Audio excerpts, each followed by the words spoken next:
ఈ వేసవి అంతా తెలుగు రాష్ట్రాల్లోని థియేటర్లలో సరైన సినిమా పడలేదని చెప్పాలి.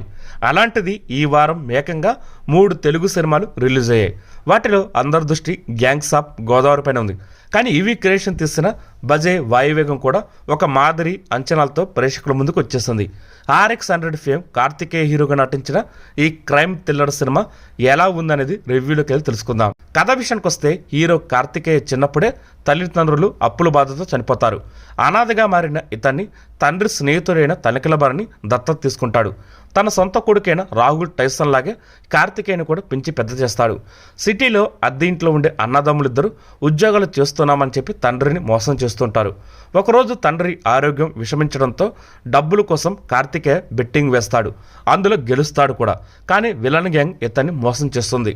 దీంతో ఊహించని పరిస్థితుల్లో వాళ్ళపై పగ తీర్చుకోవాల్సి వస్తుంది. మరి చివరికి ఏమైంది? కార్తికేయ తాను అనుకున్నది సాధించాడా లేదా? ఇతడితో రవిశంకర్కి శరత్కి సంబంధం ఏమిటనేది మెయిన్ స్టోరీ.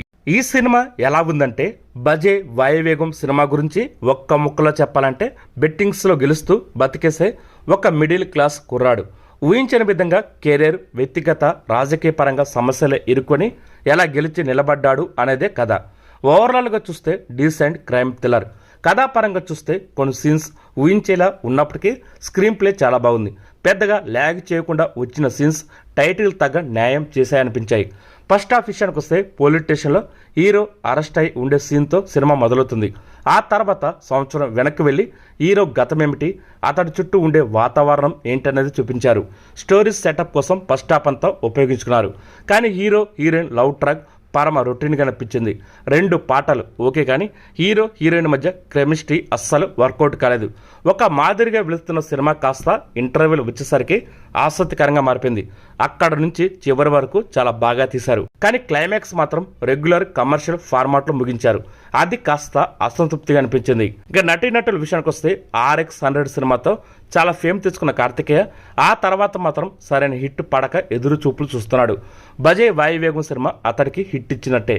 బాధ, ప్రతీకారం లాంటి ఎమోషన్స్ని బాగా పలికించాడు. అలాగే హీరోయిన్ ఐశ్వర్య మేనన్ యాక్టింగ్ చేసేంత స్కోప్ ఈ సినిమాలో దక్కలేదు. కాకపోతే ఈమె పాత్రను కూడా కథలో భాగం చేయడం కొంత ఉపశమనం. ఇంకా హీరోతో పాటు సరిసమానంగా ఉండే అన్న పాత్ర చేసిన రాహుల్ టైసన్ న్యాయం చేశాడు. ఎమోషనల్ సీన్స్ లో బాగా పెర్ఫార్మెన్స్ చేశాడు. విలన్గా చేసిన రవిశంకర్ యథావిధిగా అదరగొట్టేశాడు. అలాగే తనిఖీలబారిని లాంటి సీనియర్ ఉన్నప్పటికీ ఆయన తగ్గ సీన్స్ పడలేదనిపించింది. మిగిలిన పాత్రధారులు ఓకే. ఇంకా టెక్నికల్ టీం విషయానికి వస్తే డైరెక్టర్ ప్రశాంత్ రెడ్డి అదరగొట్టేశాడు.